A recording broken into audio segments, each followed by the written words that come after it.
Hey, what's up guys, UC John here. Welcome to episode 12 and the final episode in my series on Nitrome. You know, it's been a fun 3 months, but I'm reaching burnout on this series, so let's go for one last review. And we have a great game for this review in Nitrome's 2007 Space Hopper. Now, I really like the glowing text of the menu here, but I also like the stars in the background and how it gives the game a 3D feel.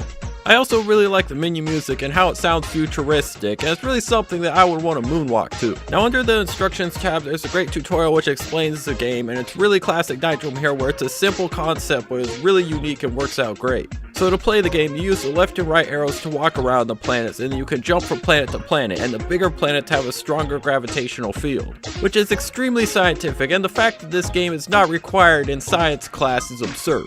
Now in the game there are 15 different levels, so let's go into them. Now level 1 is really easy and there's only one type of planet. Now since I don't have a name for the planet, I'll just call it the normal planet because that's how gravity and walking around feels on it. I also like the design of the astronaut with the glowing eyes, so you're not sure if it's an alien or not, and it's funny how it has no arms, so it just looks like it's wobbling around jumping across planets. Also before I forget, I want to mention the music, and I think it's really dope, and I like how when your character stands still it looks like he's dancing to the beat. Also there's one type of enemy on this level which are the purple-brained aliens, and they just walk in a circle around the planet and they're really easy to avoid. But if you do happen to hit them or any other enemy in the game, you lose one of your 4 lives. Now once you collect all of the stars, a portal will open up that you can jump to go to the next level. And your total score is based on how many stars you collect, and red stars are worth 500 points and blue stars are worth 250 points. On level 2 we're introduced to 3 new types of planets, the first being the green planet, which has really strong gravity and you can't jump very high or walk too fast. The yellow planet is the exact opposite of the green, where there's really low gravity and you can walk around super fast and jump high. There's also these spiked balls which will hurt you if you run into them. And the final type of new planet introduced is the ice planet, which is super slippery, which can cause you to lose a life if you're not careful enough. On level 3 you're introduced to another new type of planet which I'll call the Death Star. Now the smaller ones don't do anything, but the bigger ones with the light blue dot in the middle will shoot out an electric field which will hurt you every so often. So you have to be careful and watch out for that. Now level 4 mostly uses the normal planet but introduces you to a ton of new enemies. Now the blue enemy with glowing lights isn't too hard to avoid. It will chase you down, but if you chase it, it will run faster than you. Now there's these glowing green enemies which are pretty slow, but they will take the fastest direction towards you. So if you run to the other side and get behind them, they will instantly change direction and go towards you. Now the final type of enemy introduced in this level, and by far the most frustrating one in the game, is the green guy with glowing lights. Basically what this enemy does is it will mirror image your movement on the planet, so there's no way for you to get to the other side without losing a life unless you perfectly time up a jump over it. Level 5 introduces these bombs, and basically once you touch them you have about a second to get away before they explode. And once they explode they never come back again, so it's not too hard of a level to beat.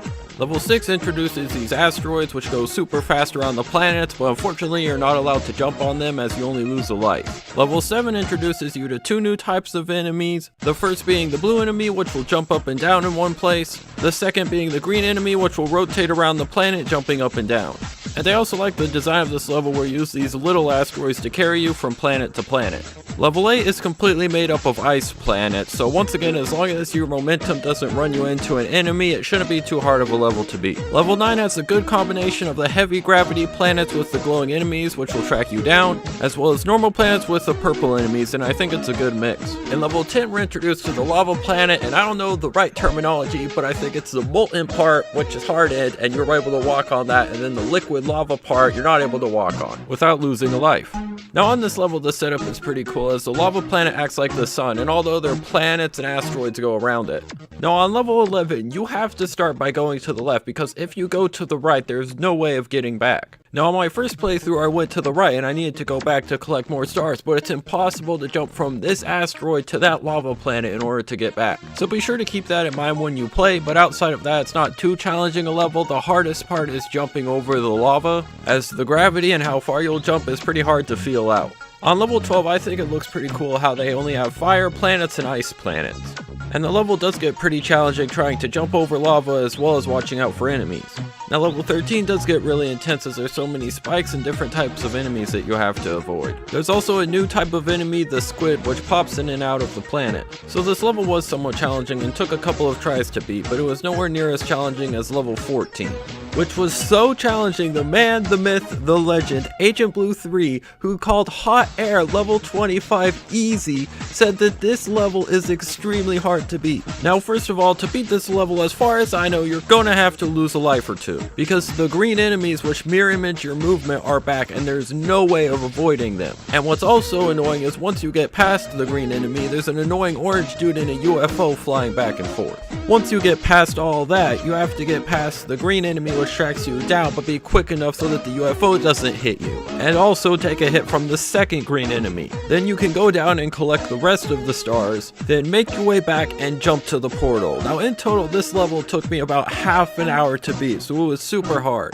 Now level 15 is a bit easier, but it's still super challenging as you have these 4 orange aliens and their UFO moving back and forth, and they get really hard to dodge. Also, the small planets to the left and right are super hard to jump to, and you have to stand still and line it up perfectly or else you won't make it, which basically cost me the level on one of my earlier attempts. So about 20 minutes into playing this level, I started thinking back to when I was a kid and I only really ever made it to level 5, and I just felt this need to complete the game. And once I did, it was definitely the most satisfying win of the 12 games that I reviewed. And it has a happy ending. How can you be mad at that? The guy made it back home. So overall, it's a really fun game, and I didn't notice any big glitches. So my final score is 8 out of 10. Should play again. Thanks for watching to the end. So 12 episodes later, we've reached the end of this series. It's definitely been a fun challenge to do, but the burnout is real. But you can follow me on Twitter. Maybe in the future I might tweet out some Nitrome reviews, no guarantees. So if I do that, it will just be tweets about the game and not full-on videos, and that will definitely be done on Twitter because my Instagram is a freaking shit show right now.